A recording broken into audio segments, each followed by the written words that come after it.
Yes, live is our arts and culture contributor, Niango, and she has a story about a clothing collection created by survivors of domestic violence. Good morning, Natalie.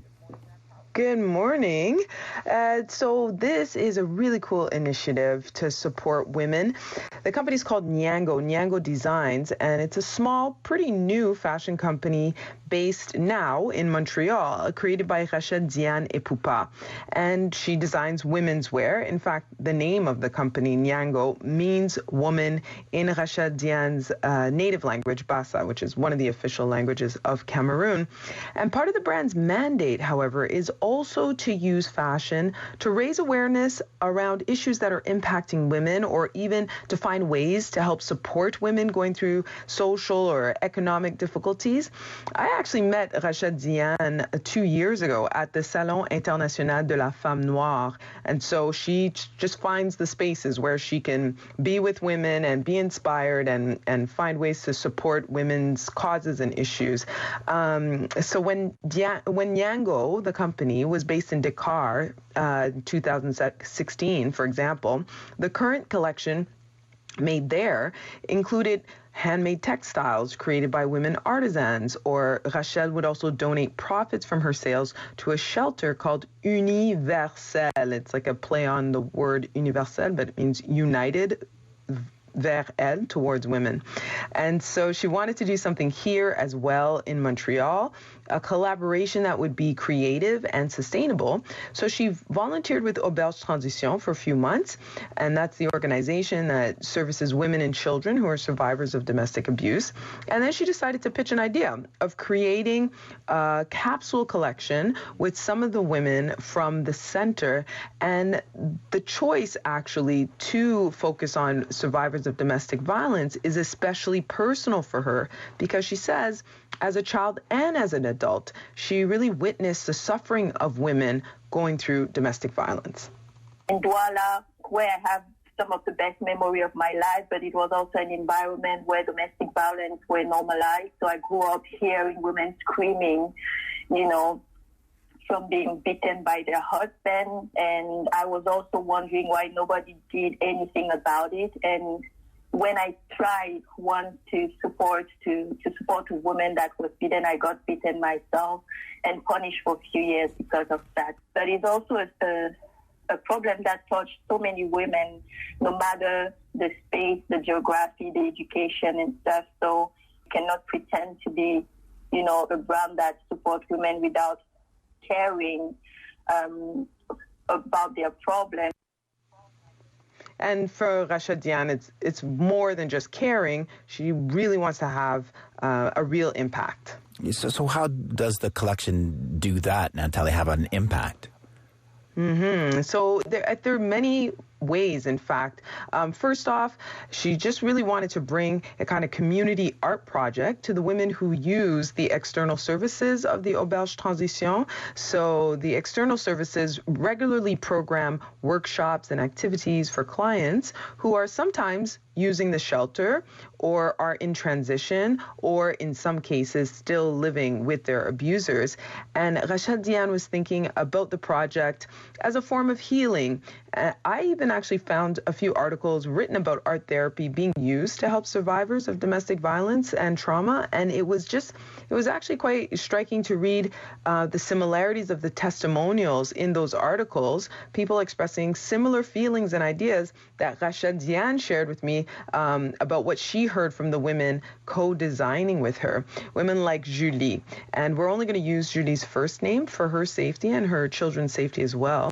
So Julie said she agreed to participate in the project because it spoke to the things she loved but had suppressed for a long time. So she loves community-centered work. She loves working as a team.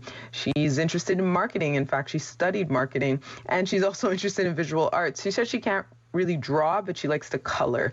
But Julie said that she also appreciated the project because it broke the kind of isolation that women can feel when they have or are being abused. And so the group actually met once a week before the longer confinement period. So they started this project just before March, and then they were apart for a while, and then they they came back together to finish it up. But Julie also pointed to just the really small ways that there was healing through this project. For example, she told me about women who expressed not being able to wear sleeveless dresses, for example, and because that's a trigger from their trauma, but they were able to draw and design sleeveless dresses for the collection. That was really awesome to see and see the person get more confidence about what she's doing. She's able to do it. No matter if she's not a designer, she's able to take self-confidence and say, yes, I'm able to do stuff new. And release all the stress that is around with all the stuff that can happen, with all the situation that we went through, and just go out of the box and just drawing, have fun, and whatever color you use, that's fine, no issue. And it's a beautiful experience for everyone. It's the power of art and creation, I guess, partly. And are they going to see those drawings turned into clothes? Yeah, absolutely. The timeline is set for spring, summer. And so Niango will pay to produce and manufacture the pieces. And Rachel Diane really gave the participants a crash course in fashion entrepreneurship. So they had to make sure that the ideas that they were thinking about were consistent with the design aspects of Niango as a brand.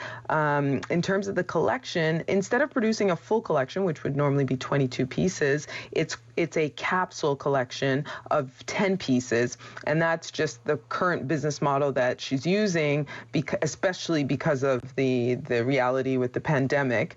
And Rachel Diane said she only drew 2 of the 10 pieces, but she did have ways of teaching the co-designers how to draw the items. She would do the shape of the model, and they drew the clothing. And so from the brainstorms, the tasks of building, various mood boards, and those are things which work as reminders about the overall vision. And then also the drawing. The 5 co-designers from Aubert Transition were fully involved with this entire process. And so even prior to getting to that stage of their participation, Rachel Diane wanted to make sure that there would be a more sustainable component to the entire project. She said she has experience with international development and working with community projects. And she told me that in her experience, she just kind of didn't see the long-term or medium-term impact of these kinds of programs in the lives of women. So she did a lot of research to be able to understand the complexity of the issues of domestic violence and find the best ways to support the women. So the co-designers on this project will receive 20% of each sale. And for Rachel Diane, she doesn't even think that that's enough to help with the kinds of expenses some women have as they're going through domestic violence.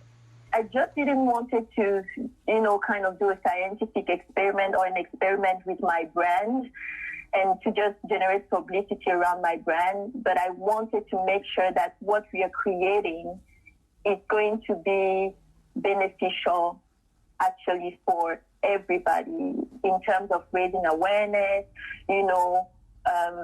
valuing the time that the women put into this, and so how you're going to share all the benefits and in a sustainable and in an equal way. Natalie, the collection is called Renaître. How much will the pieces sell for? So the price range will be from $200 to $300. And it was interesting. Apparently, some people have criticized Rachel Diane about her mandate because they feel like the company appears to be a brand that is about supporting women dealing with social or economic difficulties, but that the service or the pricing is only for women of a specific economic class. And what she says is that she's less concerned with selling clothes to women who are having a hard time in life, and she's more concerned about contributing to create income opportunity for them. So she'd like to just keep her autonomy as a brand that can work with communities of women artisans in Africa, here in Canada, to continue to do kind of education programs like this one and workshops to support women. And all of that can only happen, when other women who can afford to buy those pieces in the higher price range. Tell us what's behind the name of the collection, which is Renaître or Rebirth. Yeah, so in fact, it came out of the whole process of creating this collection, what Rachel Diane calls their vision narrative for the collection.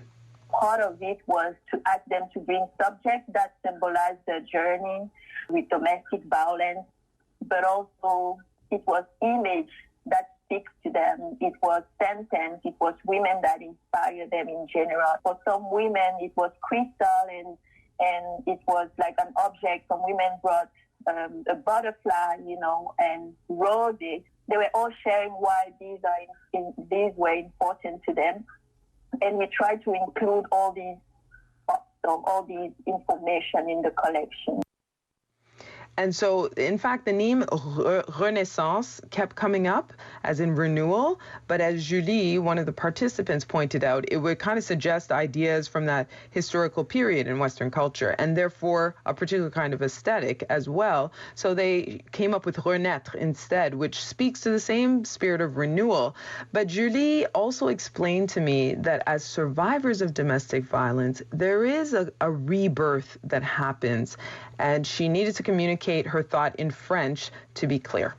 Quand tu arrives à une situation comme ça, où est-ce que tu es beaucoup brimé pendant plusieurs années, que tu es empêché de penser, je vais être clair, c'est très large, la situation de la violence conjugale, tu es mis dans une boîte un peu, toute seule, puis tu es de plus en plus isolé des personnes autour. Qu'est-ce que tu aimais faire? Tout est mis de côté. Tandis que là, avec ce projet-là, c'est que tu reviens à ton essence de toi, Julie, peu importe, à qu'est-ce que tu aimes aussi en même temps. De laisser aller ton imagination que auparavant, c'était plus pour des scénarios, d'autres genres de scénarios.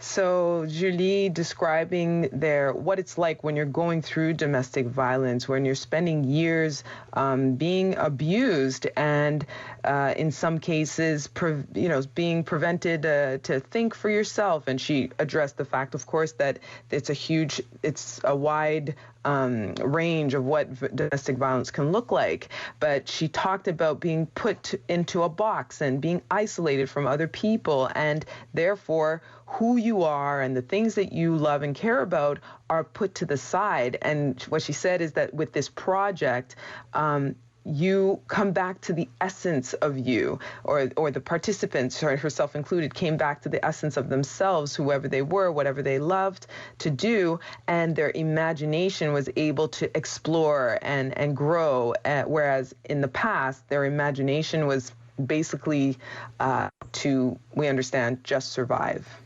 Nathalie, thanks.